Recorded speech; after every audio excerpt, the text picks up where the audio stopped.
அத்தியாயம் 3. கம்யூனிஸ்டுகளைப் பற்றி. ராஜீவ்காந்தி உலக கம்யூனிஸ்ட் தலைவர்களுடன் நெருக்கமான தொடர்பை வைத்திருந்தார். கோர்பாசேவுக்கும் அடிக்கடி கடிதம் எழுதி வந்தார். ஒருமுறை மிகுந்த கவலையோடு, சோவியத் யூனியனுக்கு சங்கடம் வரப்போகிறது, கோர்பாசேவின் பிடி தளர்ந்து வருகிறது, சோவியத் யூனியனுக்கு விபத்து நேரக்கூடாது என விரும்புகிறேன், சோவியத் யூனியனுக்கு பாதகம் ஏற்பட்டால் நம்மையும் பாதிக்கும், உலகத்தையும் பாதிக்கும், என்ன செய்வதென்று தெரியவில்லையே என்று கூறி கவலைப்பட்டார். சோவியத் யூனியன் கம்யூனிஸ்ட் இயக்கம் சம்பந்தப்பட்ட சில விஷயங்களை சில சமயங்களில் என்னுடன் ராஜீவ்காந்தி விவாதித்திருக்கிறார். இந்திய கம்யூனிஸ்ட் மார்க்சிஸ்ட் கட்சி தலைவர் சுர்ஜித் சிங்கும் பேசியதை பார்த்திருக்கிறேன். அதேபோல் இந்திரஜித் குப்தாவும் அவரை கண்டு பேசிவிட்டு போவதுண்டு. ஜோதி பாசுவையும் இந்திரஜித் குப்தாவையும் அங்கிள் என்றுதான் ராஜீவ் குறிப்பிடுவார். அவர் மீது மிகுந்த மரியாதை வைத்திருந்தார். கம்யூனிஸ்ட் இயக்கமும் காங்கிரஸ் கட்சியும் ஒத்துப்போகாமல் இனி இந்தியாவின் வகுப்புவாத, பயங்கரவாத, பிரிவினைவாத சக்திகளை தடுப்பதும் நாட்டை திட்டமிட்ட வழியில் முன்னேற்றுவதும் சிரமமே என உணர்ந்தும் வந்தார். அந்த கருத்தை வலியுறுத்தியும் வந்தார். ஆனால் கூட்டணி என்ற கருத்தை அவரது கட்சியிலிருந்த பல தலைவர்கள் ஒப்புக்கொள்ளவில்லை. காங்கிரஸ் கட்சி தனித்து மீண்டும் ஆட்சியை கைப்பற்ற வேண்டும் என்று அன்றும் பலரும் வாதாடினார்கள், இன்றும் கூறிக்கொண்டிருக்கிறார்கள். தேசிய நலனில் அக்கறையுள்ள கட்சிகளின் ஒத்துழைப்பு ஏதாவது ஒரு வகையில் உருவாக்க வேண்டும் என்பதில் ராஜீவ் நம்பிக்கை கொண்டிருந்தார். ஒருமுறை கம்யூனிஸ்ட் கட்சி இயக்கத்தினுடைய வளர்ச்சி தேக்கமடைந்தது, பிளவுபட்டது, பாரதிய ஜனதா ஆதரிக்கும் கூட்டணிக்கும் ஆதரவு தருவது ஆகியவற்றை சுட்டிக்காட்டி, இவர்களது சொல்லையும் செயலையும் மதிப்பிடுவது கஷ்டமாக இருக்கிறதே என்று கூறினார். இன்னொரு முறை 1952 முதல் இதுவரை நடந்துள்ள எல்லா தேர்தல்களிலும் எல்லா கம்யூனிஸ்ட் கட்சிகளுமாக சேர்ந்து ஒருமுறை கூட 6% அதிகமாக வாக்குகளை பெற முடியவில்லையே. கூட்டணி வைத்தாலும் 6 விழுக்காட்டை தாண்டுவதில்லை, வைக்காவிட்டாலும் தாண்ட காணோம், விரிவடையவும் இல்லை. மற்ற கட்சிகளுக்கு நிறைய புத்திமதி சொல்லும் கம்யூனிஸ்ட் கட்சி தான் ஏன் வளரவில்லை என்பதை பற்றி விவாதித்தது உண்டா என்று கேட்டார். இதற்கு நான் விரிவாக பதில் சொல்ல முயன்று கொண்டிருந்த போது ஒரு பெரும் காங்கிரஸ் கட்டாளம் உள்ளே நுழைந்து விட்டது. எனவே அன்று கூற முடியாத பதிலை பின்னர் ஒரு முறை விளக்கினேன். தான் வளர முடியவில்லை என்றாலும் அதற்கு முடுக்கிவிடும் பிறரை வீழ்த்துகிற ஒரு சக்தி கம்யூனிஸ்ட் கட்சிக்கு இருக்கிறது என்பதை கூறிவிட்டு பிரிந்து விட்டேன். இத்தகைய உரையாடல்களின் போது ஒருமுறை விபி சிங் மந்திரி சபை கவிழ்ந்துவிட்டால் ஜோதி பாசு தலைமையில் ஒரு கூட்டணி மந்திரி சபையை அமைக்க கம்யூனிஸ்ட் கட்சிகள் ஒப்புக்கொள்வார்களா என்று கேட்டார். இது விளையாட்டாக கேட்ட கேள்வி அல்ல. அவர் அத்தகைய மாற்றத்திற்கு தயாராக இருந்தார், முயன்றார் என்பது உறுதியாக வெளியாயிற்று.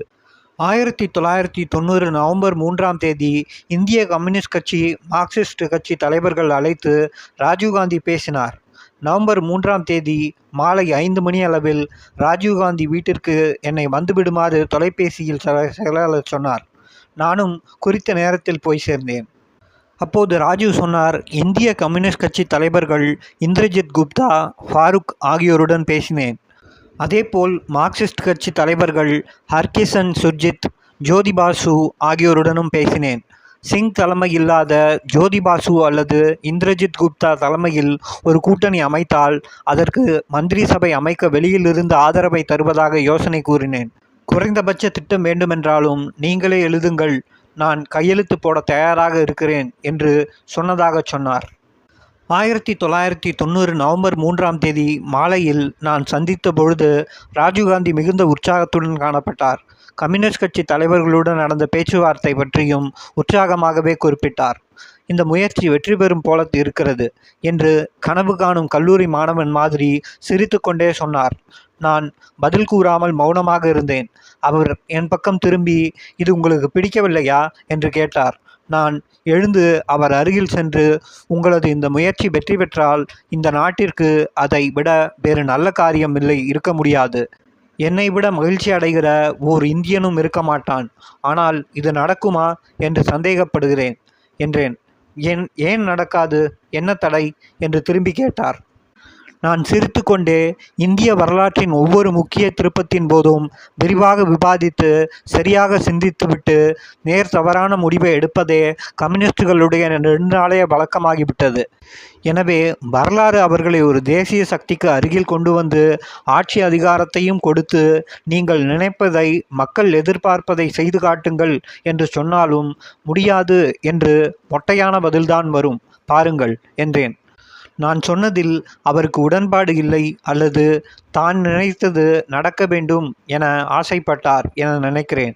எனவே பழையபடியும் விவாதத்தை தொடர்ந்தார். 1. வகுப்புவாத பாரதிய ஜனதா கட்சி ஆட்சிக்கு வரவிடாமல் தடுப்பதுதான் முதல் குறிக்கோள் என்கிறார்கள். 2. குறைந்தபட்ச திட்டம் என்பார்கள். நாம் ஒன்றும் கம்யூனிஸ்டுகள் எழுதக்கூடிய திட்டத்தை கண்டு பயப்படுகிற நிலையில் இல்லை. 3. நாட்டின் பாதுகாப்பை பொறுத்த வரையில் ஏகாதிபத்திய எதிர்ப்பு என்பார்கள். அதில் எனக்கு முழு உடன்பாடு. அடுத்து ஏழைகளுக்கு சாதகமான நடவடிக்கைகள் என்பார்கள். அதுவும் நல்லதுதான். முடிந்தளவு நன்மையை செய்யட்டும், நாமும் ஒத்துழைக்கலாம். இதற்கு மேல் பெரிதாக அவர்கள் ஒன்றையும் சொல்லிவிடப் போவதில்லை. பிறகு என்ன தடை என்று மீண்டும் கேட்டார். அத்துடன் பேசிய தலைவர்கள் மிகுந்த மகிழ்ச்சியுடனும் நேசாபிமானத்துடனும் பேசியதாகவும், ஏறத்தாழ அவர்கள் நடந்து கொண்ட முறை அவர்கள் ஒப்புக்கொண்டு விட்டார்கள் என்று நினைக்க தோன்றுகிறது என்று கூறிவிட்டு, தலைமை குழுவிடம் பேசிவிட்டு பதில் கூறுவதாக சொல்லிவிட்டு சென்றிருக்கிறார்கள் என்று குறிப்பிட்டார். நடந்தால் நல்லது, ஆனால் நடக்கப் போவதில்லை என்று மட்டும் சொன்னேன். ஏன் என்று கேட்டதற்கு, கம்யூனிசம் சரியா தவறா என்ற விவகாரம் எழவில்லை. மனித குலத்தின் முழு விடுதலைக்கு கம்யூனிசமே இலக்கு என்பதுதான் என் நம்பிக்கை. ஆனால் நம் நாட்டில் தோழமை கட்சிகளை மதிப்பிட்டு அணி அமைப்பதில், இந்திய சமூக பிரச்சனைகள் குறித்து மேற்கொள்ளப்படும் அணுகுமுறை ஆகியவை பற்றிதான் கருத்து வேறுபாடு. இது தொடக்கம் முதலே இருந்தது, மேலும் தொடரவும் செய்யும். இதில் கட்சி மீது வெறுப்பு கொள்ள இடமில்லை. மேலும் அது நீண்ட கதை, உங்களுக்கு நேரம் இருக்காது. எனவே சுருக்கமாக சொல்கிறேன். கம்யூனிஸ்ட் கட்சி என்னை சிறுமைப்படுத்தவில்லை, கொடுமைப்படுத்தவும் இல்லை. மிகுந்த மரியாதையுடன் நடத்தப்பட்டேன். கௌரவமான பொறுப்புகளையும் தந்தார்கள். பல்வகை பயிற்சியும் கிடைத்தது. கடைசியாக கட்சி தலைமை ஓர் அவசரகோல முடிவை எடுத்துவிட்டது என்பதை தவிர என் சொந்த வகையில் குறைப்பட்டு கொள்ள எதுவும் இல்லை. ஆனால் 30 ஆண்டுகளுக்கு மேலாக அந்த கட்சியிலிருந்து பழகிய அனுபவம் பெற்றவன் என்ற முறையில் நீங்கள் சொல்கிற நல்ல யோசனையை நிராகரிக்கப்பட்டு இருக்கிறதே என்பதை நினைத்து வேதனைப்படுகிறேன் என்று கூறினேன். அவர்களுடன் பல்லாண்டு இருந்ததால் அவர்களை நன்கறிவேன் என கூறினேன். எங்களின் இந்த உரையாடல் முடியும் தருவாயில் சிவசங்கர் உள்ளே வந்தார். அவர் தள்ளிப்போய் வேறு ஓர் நாற்காலியில் உட்கார்ந்து கொண்டார். அவரை தொடர்ந்து வந்த தினேஷ் சிங் நேராக ராஜீவ்காந்தியிடம் வந்தார். அவர் ராஜீவ்காந்தியிடம், உன்னுடைய அன்பிற்குரிய மாமக்கள் இருவரையும், ஜோதிபாசு, இந்திரஜித் குப்தாவை இருவரையும் அவ்வாறு அழைப்பதுதான் வழக்கம். வழியில் சந்தித்தேன். பேசி கொண்டிருந்துவிட்டு இப்பொழுதுதான் வருகிறேன். ஜோதிபாசு ரொம்ப கோபமாக போகிறார். சிங்கை வீழ்த்த அவரை பகடைக்காயாக பயன்படுத்த முயல்கிறாயா? பதவி ஆசை எனும் பெரிய வலையை வீசி பிடிக்க பார்க்கிறாயா? ஆனானப்பட்ட இந்திரகாந்தி விரித்த பெரிய வலையிலேயே விழாத நான் இந்த சிறுவன் விரித்த வலையில் விழுந்துவிட மாட்டேன் என்று கூறிவிட்டு போகிறார் என்றார். அதற்கு ராஜீவ்காந்தி மிகவும் சோர்வடைந்தவராக, என் நோக்கத்தையே சந்தேகிக்கிறார்களே என்று வருத்தப்பட்டார். பின்னர் என் பெயரை சொல்லி அவர்கள் ஏற்க மாட்டார்கள் என்று இப்பொழுதுதான் சொல்லி கொண்டிருந்தார் என்று தினேஷ் சிங்கிடம் சொன்னார். அதற்கு தினேஷ் சிங், உங்கள் தாத்தா நேரு காலத்திலிருந்து நடக்காத காரியம் இது. இந்திரா காந்தியாருடன் இந்திய கம்யூனிஸ்டுகள் சில ஆண்டுகள் ஒத்துழைத்தார்கள். பின்னர் அவர்களும் எதிர்க்கத் தொடங்கிவிட்டார்கள். இனி இக்கட்சிகளிடையே ஒத்துழைப்பை கொண்டு வருவது என்பது எளிதாக இருக்கப் போவதில்லை. காங்கிரஸ் கட்சியிலும் ஒரு பகுதியினர் கம்யூனிஸ்டுகளுடன் ஒத்துழைப்பதை விரும்ப மாட்டார்கள். இன்னும் சொல்லப்போனால் ஒரு சிறு குழு கம்யூனிஸ்டுகளுடன் ஒத்துழைப்பதை விட பாரதிய ஜனதா கட்சி தேசிய கட்சிதான், அதனுடன் ஒத்துழைப்பதில் தவறில்லை என்று கூறுகிறவர்களும் இருக்கிறார்கள். எனவே நீ நினைப்பது போல் இப்போதைக்கு இது நடக்கப் போவதில்லை என குறிப்பிட்டார். என் பக்கமாக ராஜீவ்காந்தி திரும்பி, ஒரே நாளில் நாம் வெற்றியை எதிர்பார்க்க கூடாது, நாம் தொடர்ந்து முயல்வோம் என கூறி என்னை வழி அனுப்பினார். பிறகு நவம்பர் 4, 5 தேதிகளில் சம்பவங்கள் மிக வேகமாக நடந்தன. உதவி பிரதமராக இருந்த தோபில் மந்திரி சபையை விட்டு வெளியேறினார். சந்திரசேகர் வெளியேறினார். 50க்கும் மேற்பட்டோர் வெளியேறினார்கள். தேசிய முன்னணி உடைந்தது. நவம்பர் 7ஆம் தேதி VP சிங் மந்திரி சபை கவிழ்ந்தது. அதன் பின்னர் சந்திரசேகர் பிரதமர் பொறுப்பை ஏற்றார். இதற்கு முன்னர் நடைபெற்ற இரு முக்கியமான சம்பவங்களை நினைவூட்ட வேண்டியது அவசியம் என்று கருதுகிறேன். பிரதமராக இருந்த VP சிங் மண்டல் குழுவின் பரிந்துரையை அமல்படுத்தப் போவதாக ஒரு பொதுக்கூட்டத்தில் அறிவித்து விட்டார். அதை எதிர்த்து வட இந்தியா மாநிலங்கள் பலவற்றில் எதிர்ப்பு கலவரங்கள் பரவின. தென்னிந்தியாவில் இடஒதுக்கீடு கேட்டு போராட்டம் நடத்துவது வழக்கம். அதில் நமக்கு ஒரு 50 ஆண்டுகால வரலாறு உண்டு. ஆனால் வடக்கில் நடந்தது இடஒதுக்கீட்டை எதிர்த்து தீயிடுவது, தீக்குளிப்பது என்று பரவியது. கல்வி நிலையங்கள் மூடப்பட்டன.